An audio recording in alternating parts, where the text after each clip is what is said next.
All right, we are on the air. This is Wednesday's Hump Day Hangout with the International Society of Fire Service Instructors. I'm joined by my esteemed co-host, Aaron Heller, out of New Jersey. We're not going to be joined today by President of the ISFSI, Steve Pegram. He's gotten called away on some other business. And we normally have Editor-in-Chief of Fire Engineering, Bobby Halton, joining us as well, and I don't think he's going to be on today either. But we've got some interesting topics to talk about today. We're actually going to be introducing three out of 4 new board members that we have for the ISFSI. We just recently had elections as an organization, and those members will be getting sworn in at FDIC this upcoming year. So again, it's the first Wednesday of every month, and so the International Society of Fire Service Instructors is the host for this particular Hump Day Hangout. I'm going to toss it to Aaron here in just a second, and he's going to talk a little bit about FDIC and the importance of attending. Certainly, if you've not been, and a lot of folks go year after year after year. But quickly about the ISFSI for any members listening or prospective members listening. We always have a Tuesday night instructor social that's specifically for ISFSI members, as well as FDIC instructors on Tuesday nights, and then we also have our membership meeting every Friday at the conclusion of classes on Friday afternoon. So a lot of things going on for ISFSI members out in Indianapolis in April. As we go through for the next hour or so, as we're discussing these things, if you have questions that you want anybody to answer, just hashtag FETalk on social media, and those will be picked up, and we'll entertain those questions and kind of take them down the line to all these different instructors. We got a fantastic group of guys coming on to the ISFSI Board of Directors from all across the country, different positions, different departments, large and small, and so it's a very exciting time for us as ISFSI as an organization. So Aaron, I'll toss it over to you, and you can talk a little bit about FDIC. All right. Well, good afternoon, guys. Good afternoon, everybody out there listening to us and watching. Welcome to the Hump Day Hangout. It's the start of the new year. Last year we started this program and had some really good progress and some great conversation, and we're looking at really continuing that and developing it into the new year for sure. But we have to talk about FDIC before we go too far into it, because it's kind of the mecca for all of us as instructors. The FDIC, again, it'll be this April. It's FDIC International. It's in Indy, and if you want to learn from the best and you want to be a part of something bigger than the rest of your fire department or anything that goes with it, you come to FDIC, and you need to get yourself registered. You need to do it soon, because everything fills up. The classes are filling up at a very rapid pace from what I understand, the hot classes.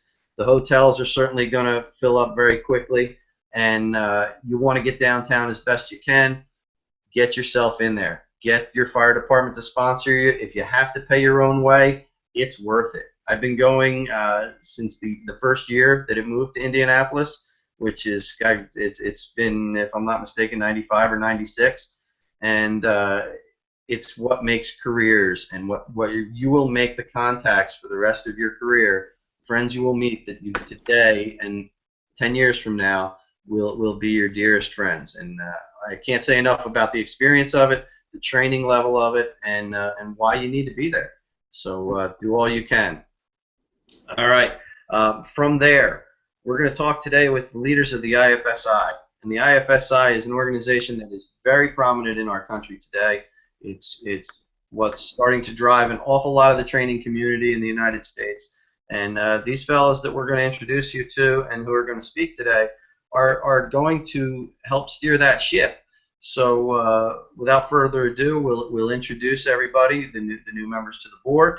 And we want you to come in, call in, hashtag us, and send us your questions, because comments and questions, because this is what's going to really guide a lot of training in the future in the United States and around the world. So I'll jump back to you, Brad, and let's roll. All right, sounds great. Thanks, Aaron. I certainly agree with everything that Aaron said. There's simply no place in the world like FDIC, and it certainly will be the place to be this April as it is every time. So as I said earlier, we recently had elections for ISFSI, a very exciting time for us as an organization. We have 3 of the new board members joining us today. So I'm going to kind of go down the line. We have Brian Schaefer from out west, we have Seth Barker from out west, and Tony Carroll from the DC metro area. So I'll tell you what, just looking at my screen, I'll start on the left with Brian, and just introduce yourself to the ISFSI members that are tuned in and other instructors and interested parties that are tuning in. How did you get involved in ISFSI? What's been your involvement thus far? And just tell everybody a little bit about yourself. Sure. Well, I'm in Spokane, Washington, at a municipal department. My position is assistant chief. I supervise the operations and training and communications and administration of the organization. So I got involved several years ago. I started about 25 years ago in Missouri and made my way out west throughout the years and working in different departments on my way up. But I've always had a passion for training, education, and really this organization is a premier organization when it comes to rolling out technology, admiring the research, challenging old paradigms, and I think we've done a really good job over the last 5 years at pushing our traditions and really pushing the envelope and what many have said would never change. And I think that's one of the most impressive things to me that we've seen over the years is the culture's changing, and we're challenging the norms, and it's organizations like this that are actually pushing that.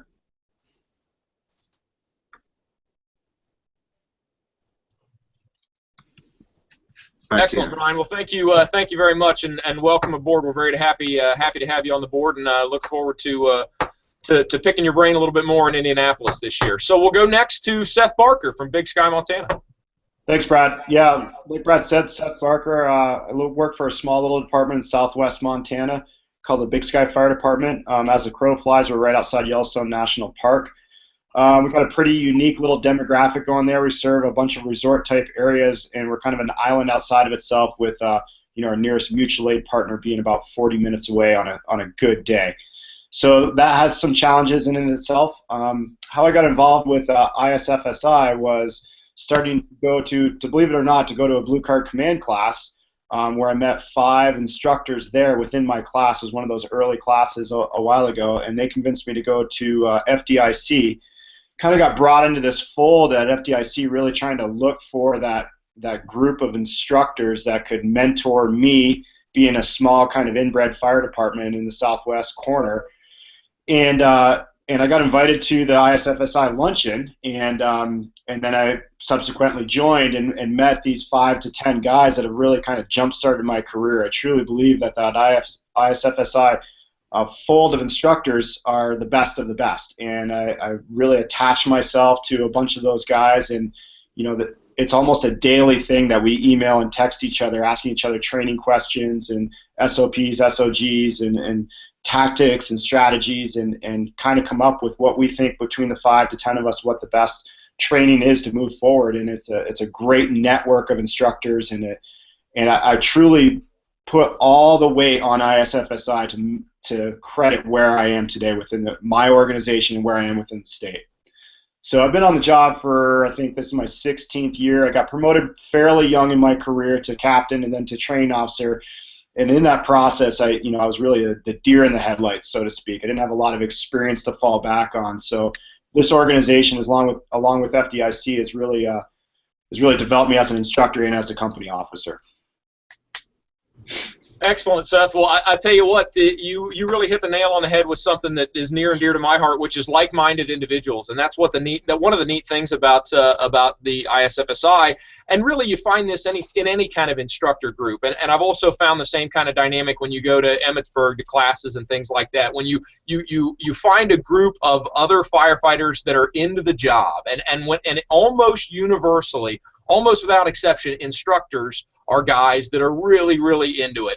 And ISFSI has been tremendously beneficial to me, just exactly as you described, in the the mentoring and the peers and the colleagues that you develop through involvement with the society is really tremendous. And again, welcome to the board of directors. Pretty cool.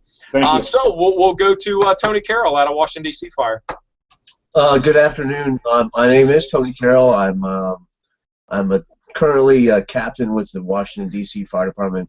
I've been there for it'll be 24 years in March, and it's been an amazing run. And that 24 years, you forget that there's a lot of experience there, and I just think that it's just what you do. That's just what you just do the time, and as it accumulates, it's just your job. And as I've gotten the time on and reached out to people, they tell you, you've got experience, you've got things that maybe you could help other people. So that has really kind of motivated me to try and get involved with something.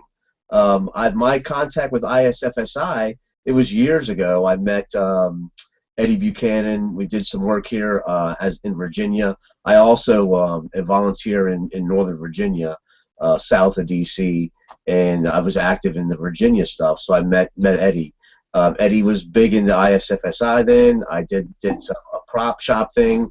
It didn't really go anywhere, so my involvement with ISFSI kind of fell off. Now, as I see with all the research and the exciting stuff going on in the fire service right now, ISFSI is a part of that.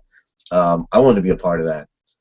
Went to the fall conference. Guys said, "Hey, you have something to offer. Why don't you help us out?" Oh, absolutely. If I have something to provide somebody, I'm more than happy to help out. So I threw my name in the ring, and lo and behold, I'm elected as the Eastern Region Director. So it's pretty exciting, and I can't wait to get involved. My involvement here, again, I'm a volunteer in Northern Virginia. I'm a life member there. Started here when I was 15. Then I got the job in D.C. It's a big city fire department, which is pretty cool. There, I'm currently a safety officer, and that's where it is. I got a bunch of kids I got to take care of and feed, and a wife that supports me doing this stuff. So I'm ready to help out, and I can't wait to get involved. Fantastic. Well, again, Tony, we're happy to have you. And although he couldn't join us today, Brian Zeitz out of West Metro Fire in Metro St. Louis area is also coming on as a director at large for the board of directors. So a lot of exciting stuff to talk about when we get this group together all in person at FDIC. So moving on to some additional topics now that we got some of those introductions out of the way. 2016, new year, brand new year is upon us as training officers, whether that be a dedicated training officer or a company officer that's certainly in charge of training on a company level for their folks. We all have big plans, right? It's just like those New Year's resolutions. Everybody wants to get fit, so everybody goes to the gym, and then they go to the gym and maybe keep going for about a month or so, and then sometimes it falls off. The joke about how full the gyms are right at the first of the year. So does that happen to us in training? I don't know. What are our big plans for 2016, and how are we going to accomplish that in our respective organizations? So my esteemed co-host Aaron, let's start with you, brother. Well, I can tell you, we've gone through those ebbs and flows in the training division where I work, and it's been challenging to say the least. We've got a lot of big changes coming in our department. We're facing a lot of different challenges that we've never faced before. Not so much with our responses, because not much is changing there, but our staffing is changing, and our makeup of the job is changing with a lot of retirements and a lot of open spots, promotions and things like that. So as somebody involved in the training, it's important for me that we start really focusing again on making sure the company level is getting things done. So we're looking hard at what we do at the company level. And one of the things that we're changing to, and I think it's for the best, is for years we had the captain or the platoon leader, whatever you want to call it, plus it's a captain in charge of the company, in charge of each drill. Every drill that came down from training, there was a written lesson plan, and it was delineated to the captain, who then delivered that drill for the most part to the company. And multiple companies would get together and do them together if they wanted to, but that's where we were.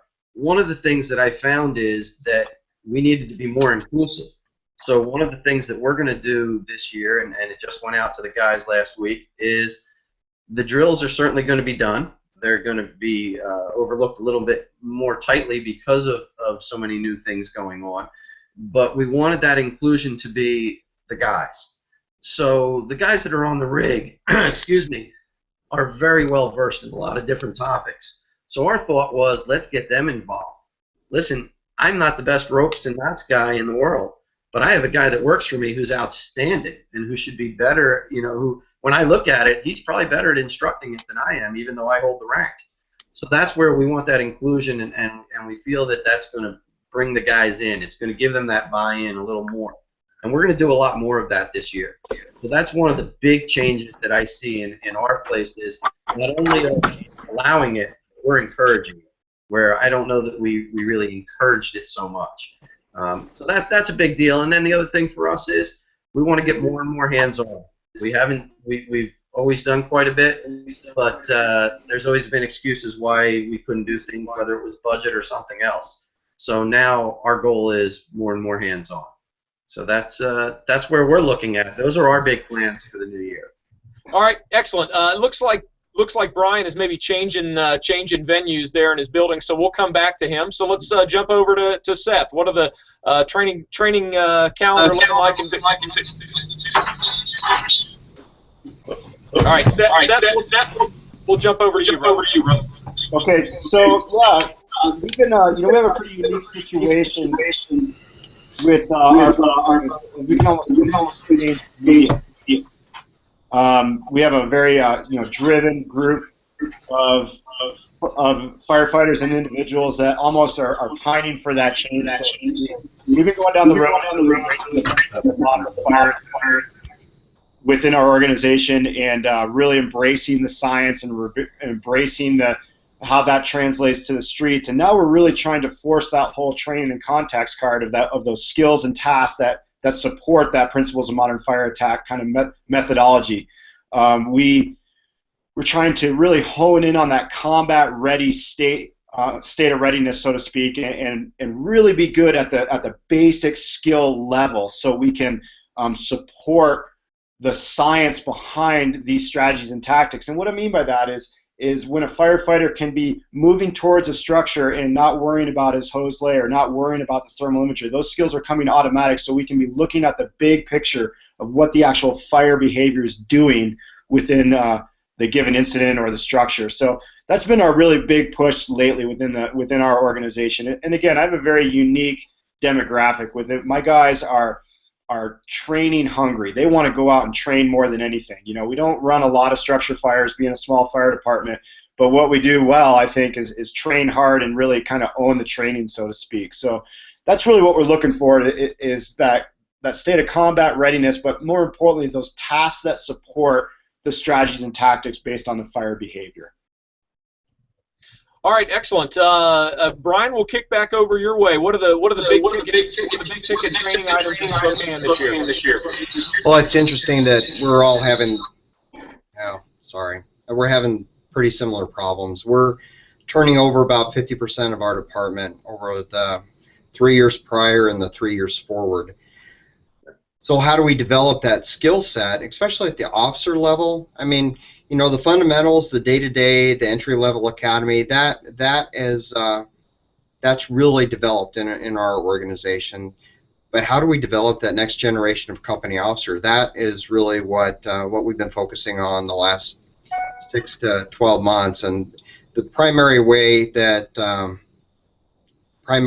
we're doing that is by kind of changing the way we think about overtime and the importance of bringing our company officers together. So we're actually in 2016 paying for our captains to come in and train together for the first time in the organization's history, which is a big deal for us to bring everybody together.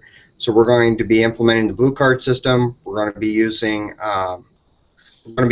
the time to try to get these outgoing company officers to share their information and essentially download everything that they can to the new company officers.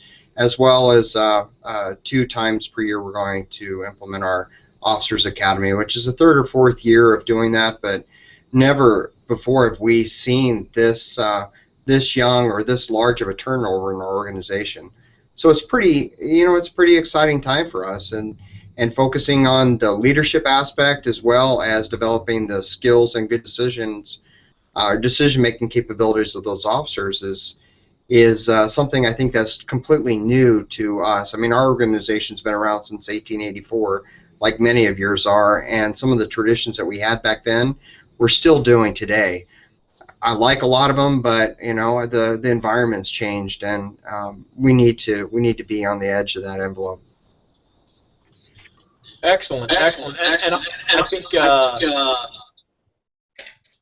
think you bring up a really important point there, which is officer training. I think it's so important to keep a focus on officer training, because you're always going to have that trickle down effect. If you have I talk to guys around my department all the time about this. If we have limited training resources, if there's only so much we can do, put the focus on the company officer, because if you put the focus on the development of the company officer, that's gonna have it's only bound to have a trickle down effect further down the line. That the skills that you're putting and the knowledge that you're putting in their basket is going to eventually trickle down and make the entire operation safer. So again, we'd all like to have unlimited budgets and plenty of time and money to do whatever we wanted to do with.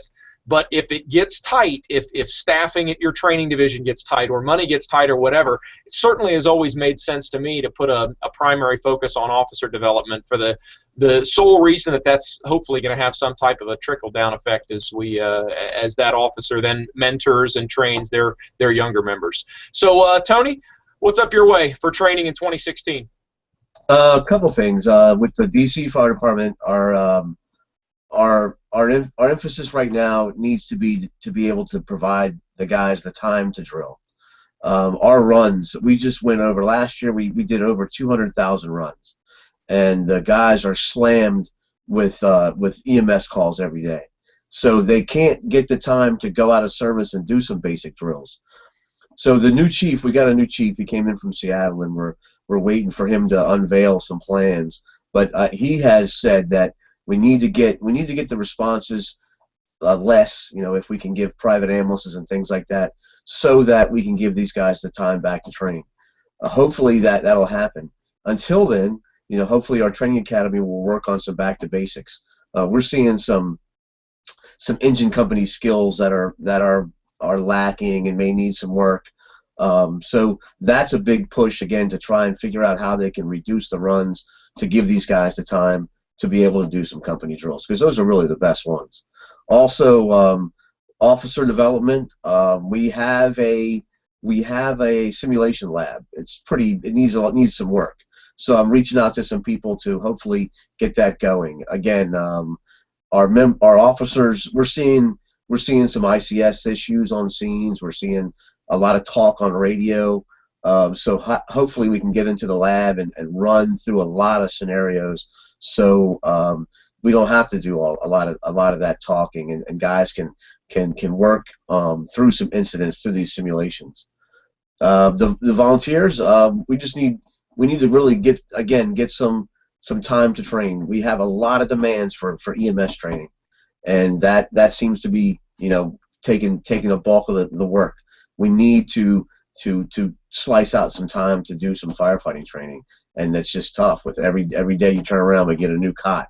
We got to learn how to operate the cot controls, and then something else comes out. So that's the real push, is to make time to concentrate on it.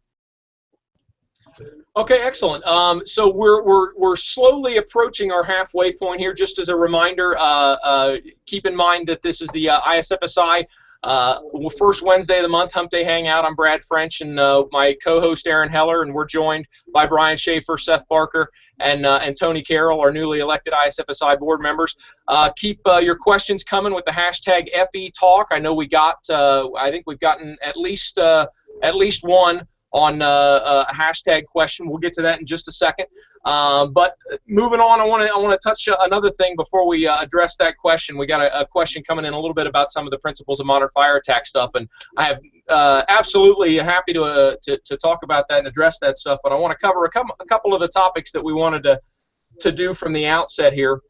So as an instructor, we face different challenging issues. You know, the bad apples in the classroom that don't want to learn, that want to cross their arms and say, you know, I already know this, I don't want to go over this again, and all that kind of stuff. So as an instructor, whether that be, you know, long-term issues of challenges that you've had, or emerging issues that are more recent, whether that be cell phones, whatever the case may be, attention spans of generational issues, things like that. We'll just run down the line real quick and hit what do you consider some of the current training challenges to you as an instructor, and what are you doing about it? So we'll start with you, Aaron.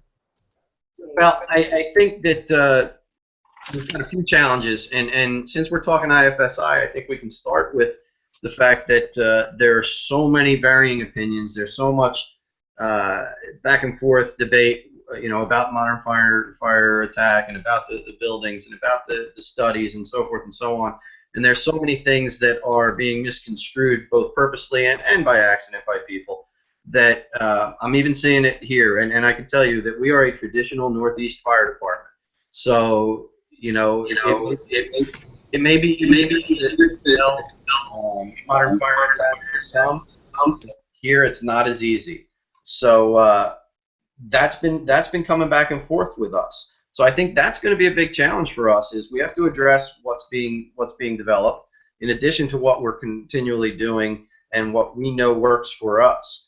And we've got guys who are swinging the pendulum to the far side of it already, where we've seen some jobs where we know how we would handle this fire. We've handled this fire several times the same way, and we've always had the outcome that we expected and we relied upon. And all of a sudden we have some people who say, no, you have to do it a certain different way, because I don't even believe they've actually read the studies, to be truly honest. I think they've taken some bits and pieces from some Facebook posts or whatever they may have found. But so I think that's a challenge for us. I think it is a challenge, blending the science with what we know has worked for us. And I think that with these young officers coming in, one of my biggest challenges is that they see both sides of the coin, and they understand how we blend things, and that it's not a pendulum act, that it doesn't just swing to the left or swing to the right, that we find the common ground in modern fire attack versus what we've done, and we find what's going to work for us, not what works in DC or what works in Montana or what works in LA. And that is a challenge that I'm starting to see with some of our guys. And we've got heavy push on both sides. And of course, the other challenges are the typical challenges that I'm sure you guys all face. It's the overtime money. It's keeping the guys motivated. It's how much EMS training are we doing? As Tony said, with the volunteers especially, look at all the EMS training that we're doing.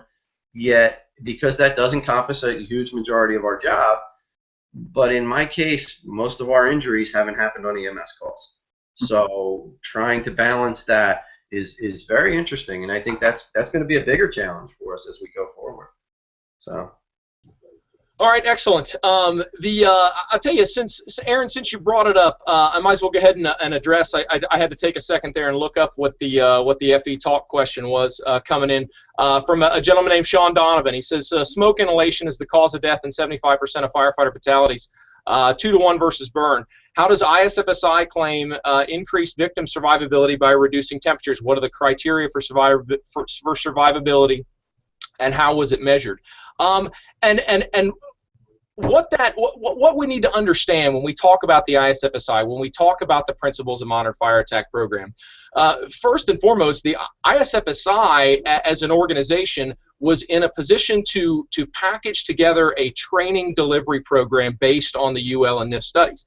The ISFSI are not the scientists in this equation. The PMFA program that was packaged together and has been delivered for the past year and still continues to be, to tremendously large audiences and a lot of success, certainly is not without discussion. And just like anything in the fire service, people ask questions. People want to know why. They don't want to take something at face value and say, oh, okay, well, that's just the way it is now. I totally get that, and that's absolutely part of the process.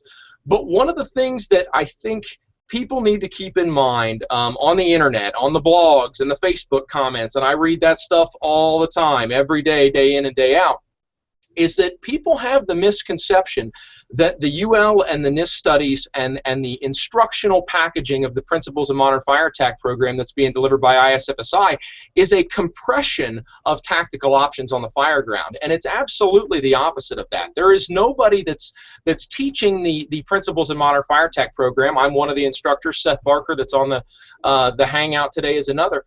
It's certainly not being instructed on a national level through the ISFSI that we're compressing the amount of tactical options that we have as firefighters. If you want to apply water from the inside, absolutely do it. Do it smartly. Use the reach of your stream. Cool as you go. Be smart about water application and aggressive with water application when you're going to do it from an interior position. If it's going to be from an exterior position, do it the same. Do it correctly, not on a fog stream, on a narrow stream, not in training air. Do it rapidly to get a fire knocked down. The interior versus the exterior portion of the conversation, I think, takes over and becomes a larger point of the discussion than just speed. I think what the Principles of Modern Fire Attack program, at least in the instances that I have had the opportunity to teach it across the country, is about speed. Anything that we can do to decrease the amount of time between that air brake being pulled and water being applied to the fire is certainly a good thing. Going to be a good thing for everybody, a good thing for victims that are trapped inside, a good thing for us as operating firefighters. Anything we can do to get water on the fire faster. Trust me, I ride an urban engine company. I'm certainly not standing in the lawn all afternoon every time we get a bedroom fire, I assure you, right?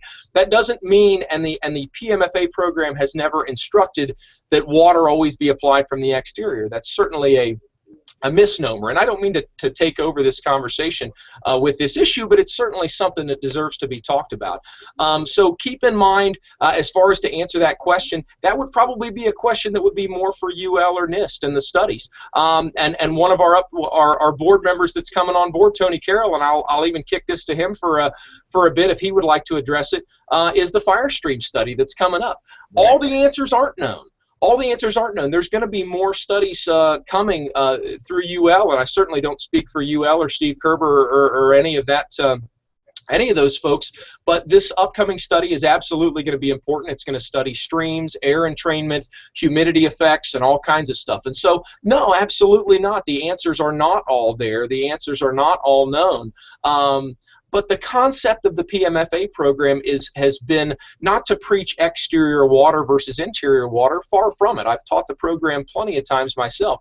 It's all about quick water, as quickly as we can get the fire knocked down, if that's from an interior position, from an exterior position, whatever. And some of the misinformation out there is just tremendously frustrating to me as an instructor and maybe others that are involved in the process. There are blog posts that talk about how all of the UL burns were 1403 compliant burns with pallets and things like that, which is of course absurd.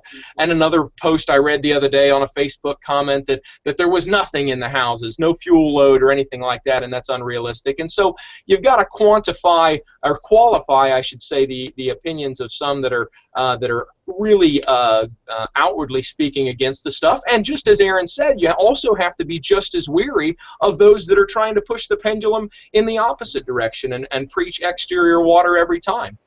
Certainly not what the ISFSI is saying by any stretch. So again, as far as the technical aspect of your question, Sean, I would say that would probably be better suited for one of the experts like Dan or Steve.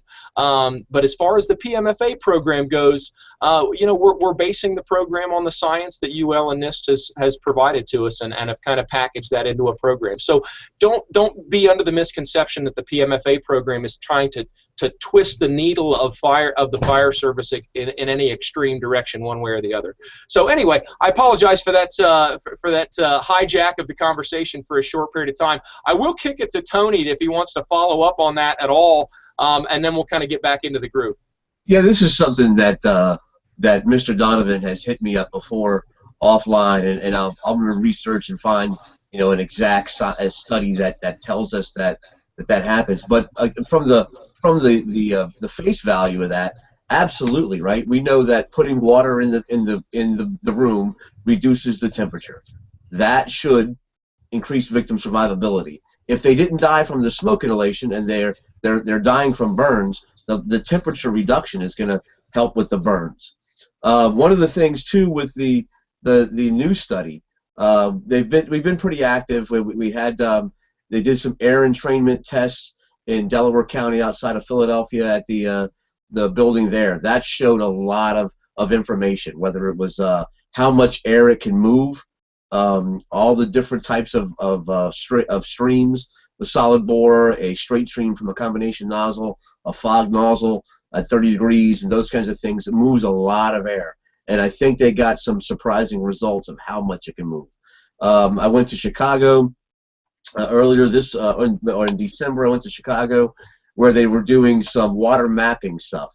That was the eye-opening kind of thing too.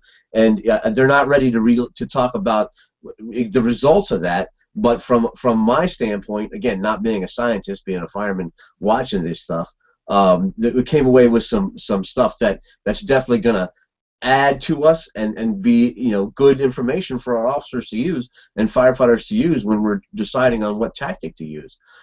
So I know we all want that information right now, but it's a 3-year study, and we're probably, you know, 1/3 of the way through it. So the information's going to come. I know bits and pieces of it are kind of getting out and that kind of stuff, which is good, but it's going to be the final study is going to be a couple more years away. Hopefully I can answer Mr. Sean Donovan's question with some more research.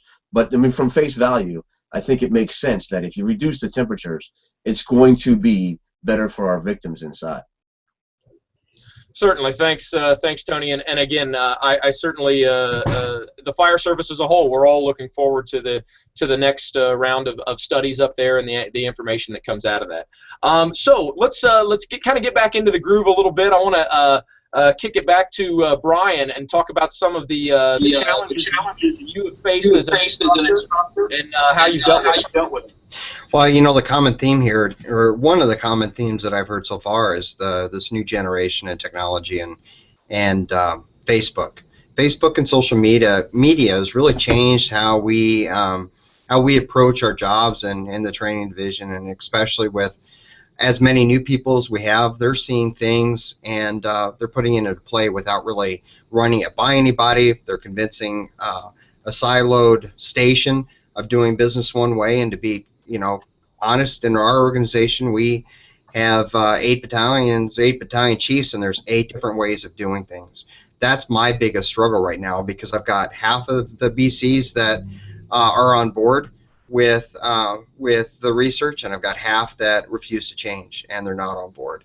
So, you know, from a leadership standpoint, that kind of filters out to the company officers, and the company officers are saying, okay, wait a minute, you know, who's going to be the first in BC? How are they going to run this fire? What do they want me to do? And that's not the way to do business. I had 3 people fall through a floor in a Type 5 fire the other day. Didn't activate RIT. They were able to get out. They fell on a company that was in a basement. Only had slight injuries, no time loss.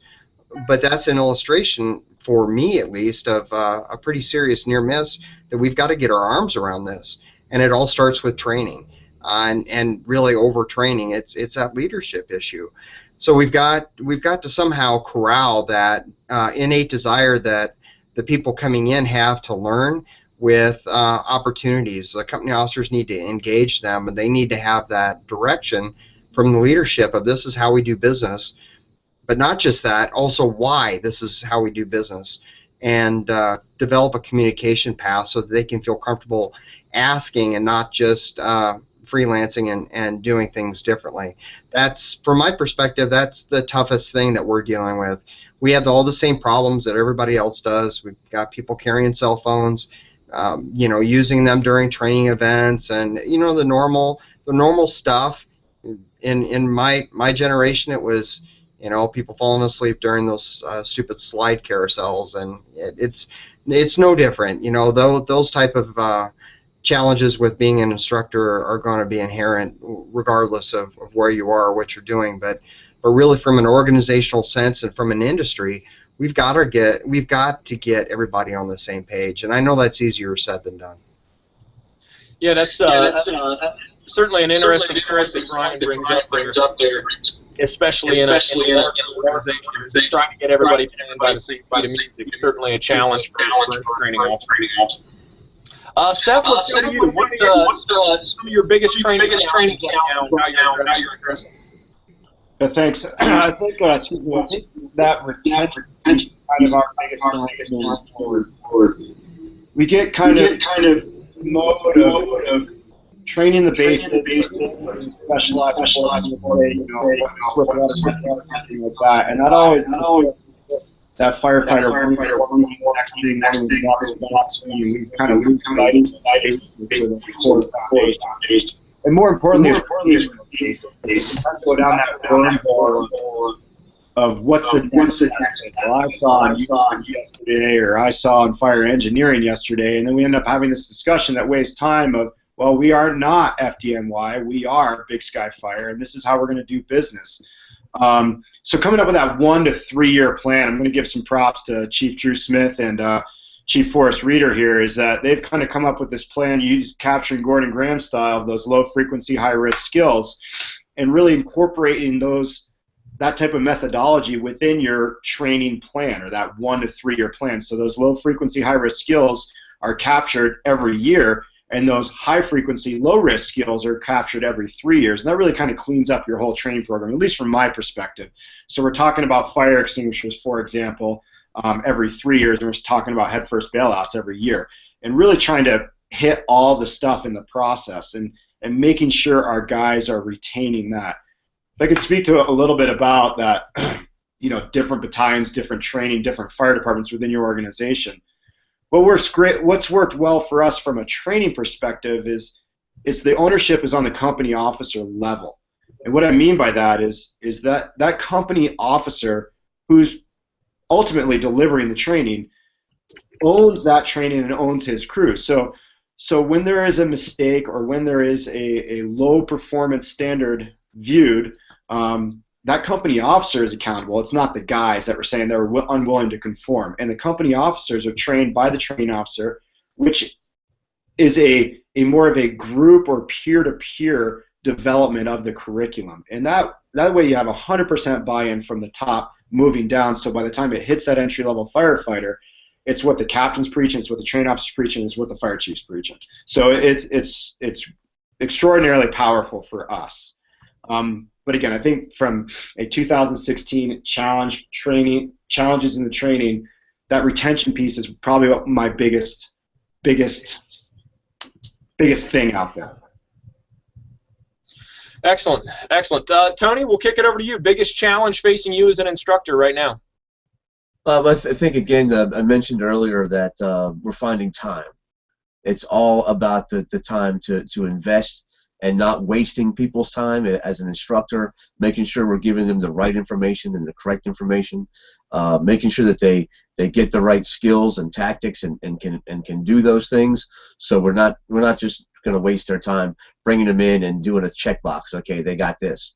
Right now, they're trying to push some SCBA training.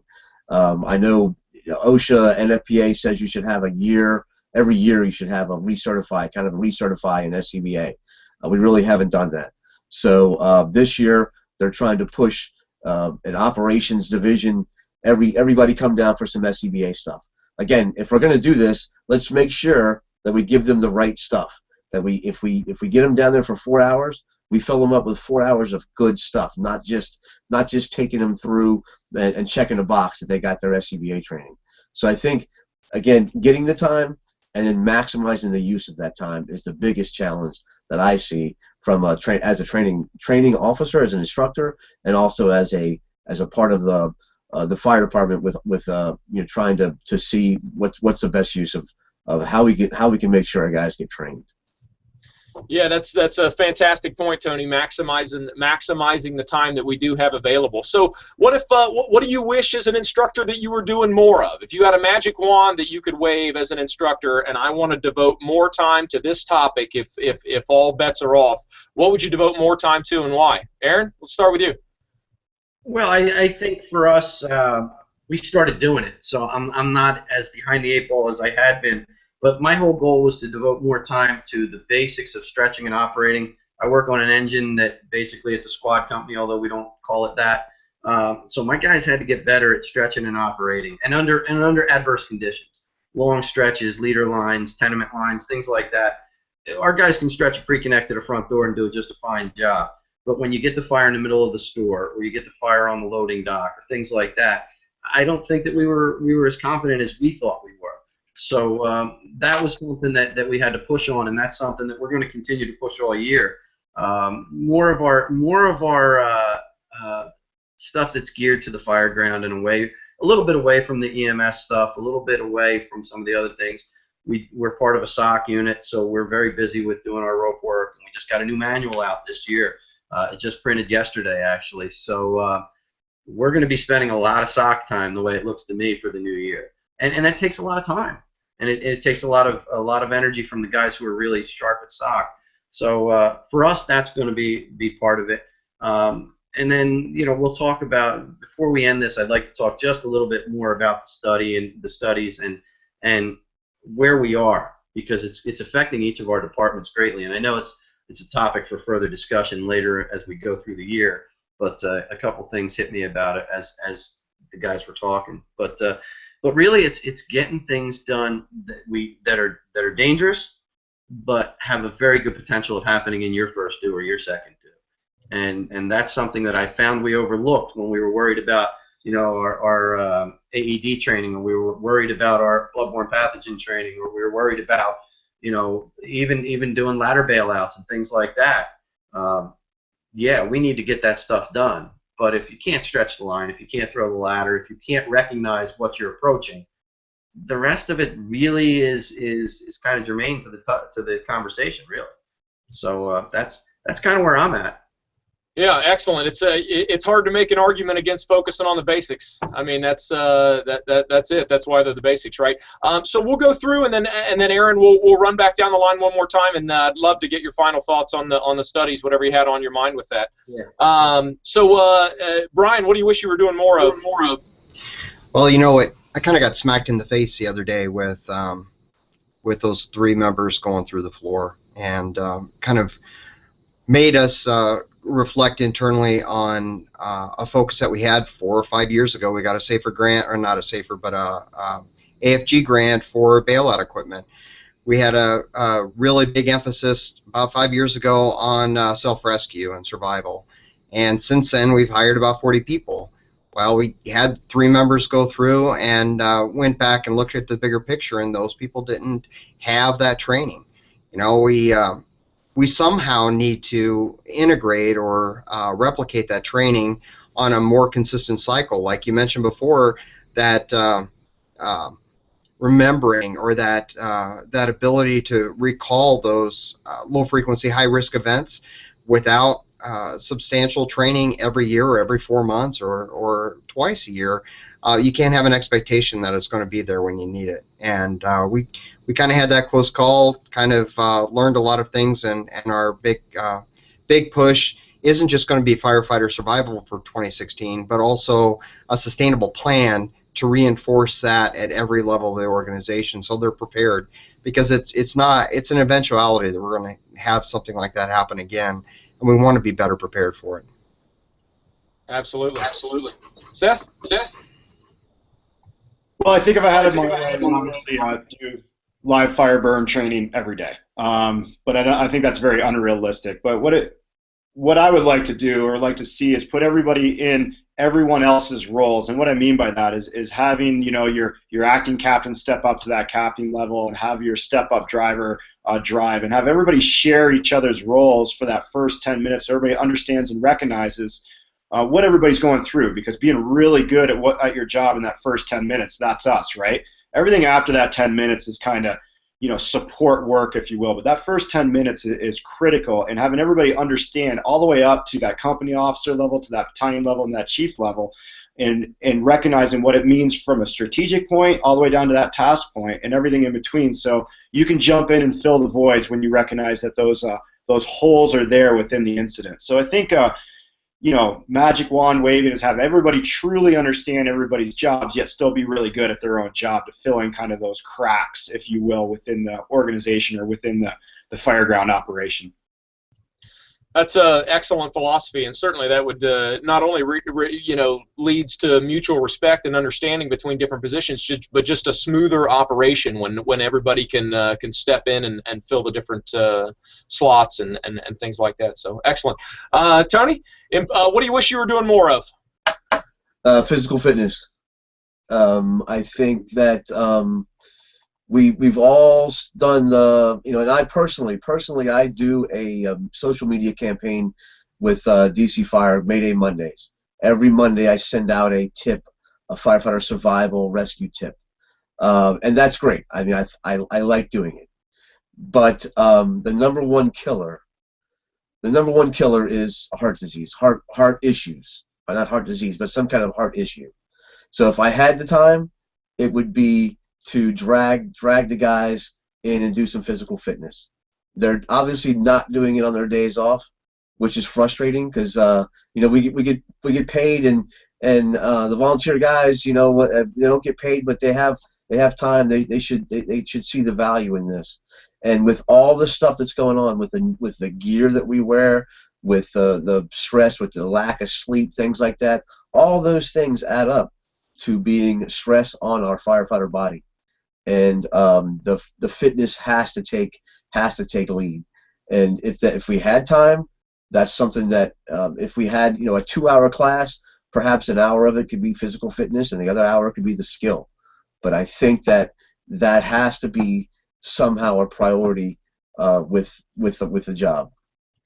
Absolutely, I couldn't agree more. We try to get creative at the company level and do stuff that's a little bit more fun than just going down and running on the treadmill. My company's on a good kick right now. We're first into a 30-story high-rise, and we like to go down and do it usually at least twice for 60 stories, and some days we'll get crazy and do 90. But it's a fun way, and while we're in the stairwell, we're talking about standpipes and sprinklers and floor control isolation valves and all the fire protection system things that we're seeing in the stairwell as we climb. And so we kind of make it a neat combination physical training and fire protection systems training at the same time. So getting there's even ways to get creative with your physical fitness stuff, and we enjoy doing a couple things like that.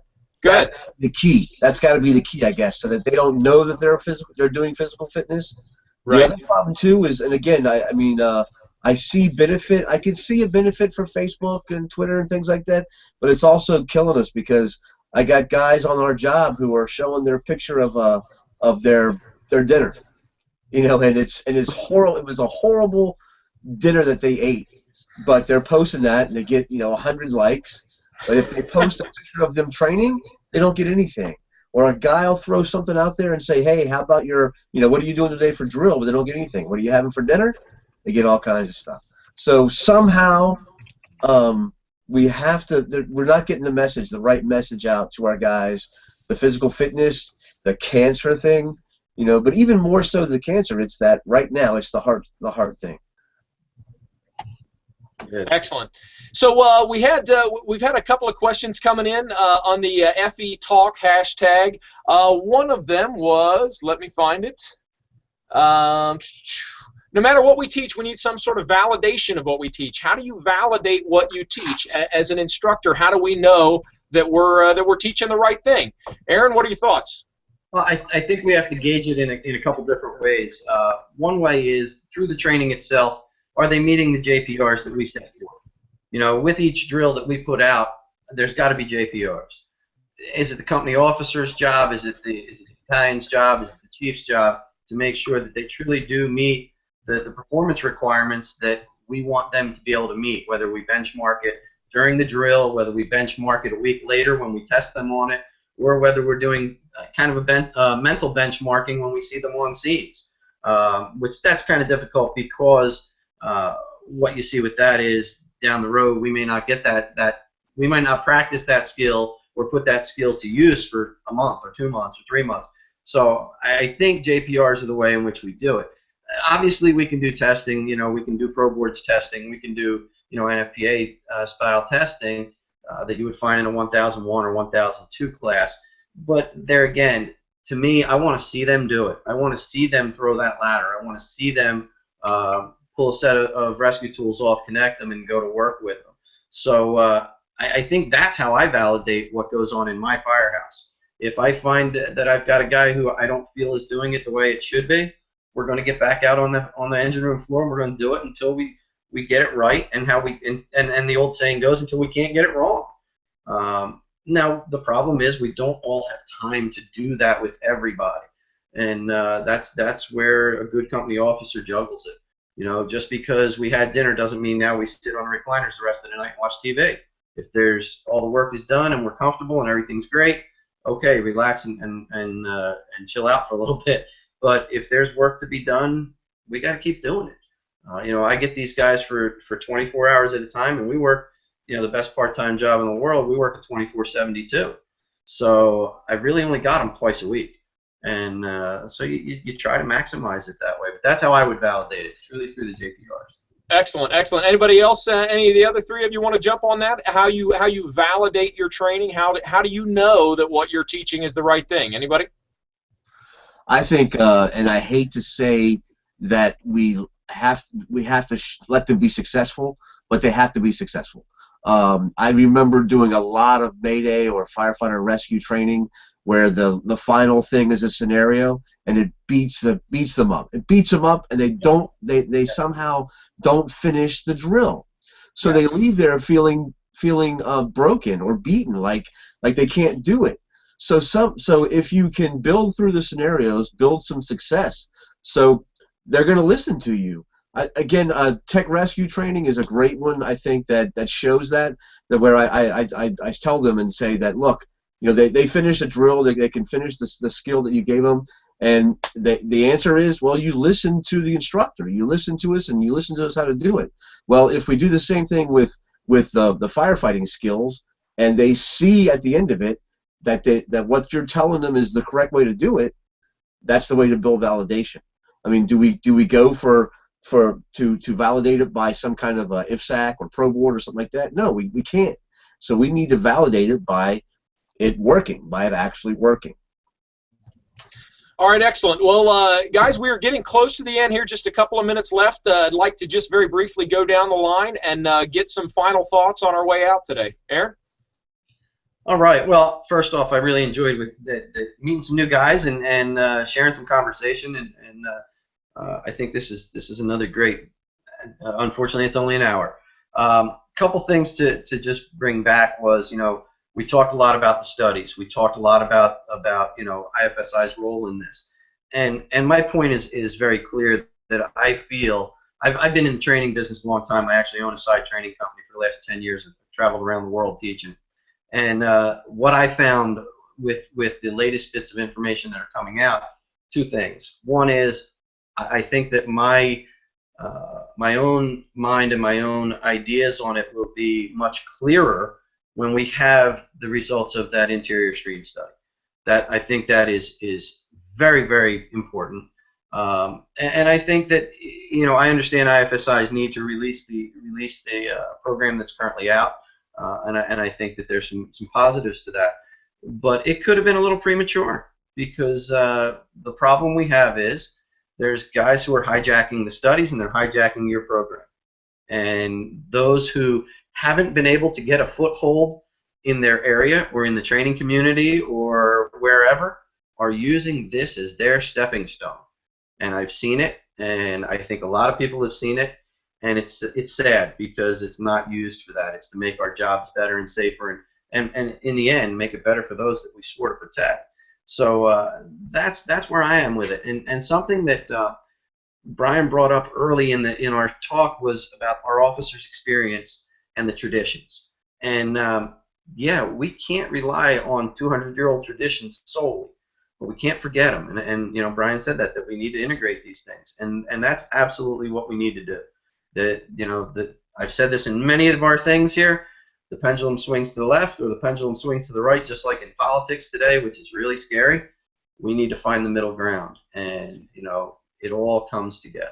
Open minds like the 4 of us that are sitting here, 5 of us sitting here. That's what's going to progress our job and make it better for the guys we leave it to. Absolutely. So that's my final word, and I'm looking forward to seeing everybody next month. I got to blow out of here because I have to get a kid to a baseball lesson and then a wrestling match. So thank you for the time, fellas, and I will absolutely see you guys soon. All right, thanks a lot, Aaron. All right, guys, take care. All right, we are right at the 2 o'clock hour. So I will just on behalf of Brian and Seth and Tony, I'm Brad French from Dayton, Ohio, and that was Aaron Heller from Hamilton Township, New Jersey. And thank you for joining us. We appreciate it. My 2 cents to add on to what Aaron just said as his kind of parting shot there was be wary of anybody that wants to swing the pendulum too far in one direction. I think you'll find that on both sides of this discussion, there is a lot of there's a lot of middle ground to be found. There's certainly a lot of middle ground to be found, and a good, sensible, respectful discussion is absolutely a part of this process, and I hope that it continues. So sometimes hiding in the dark shadows of Facebook comments and things like that are not the best way to go. So anyway. Get out, check out a Principles of Modern Fire Attack class if you have not. As we said at the beginning, make sure you get to FDIC in April. If you are an ISFSI member, please check out our events there. And welcome to my 3 esteemed colleagues that joined us today, Brian Schaefer, Seth Barker, and Tony Carroll. Welcome to the ISFSI board. And thanks, everybody, for tuning in today. Thank you. And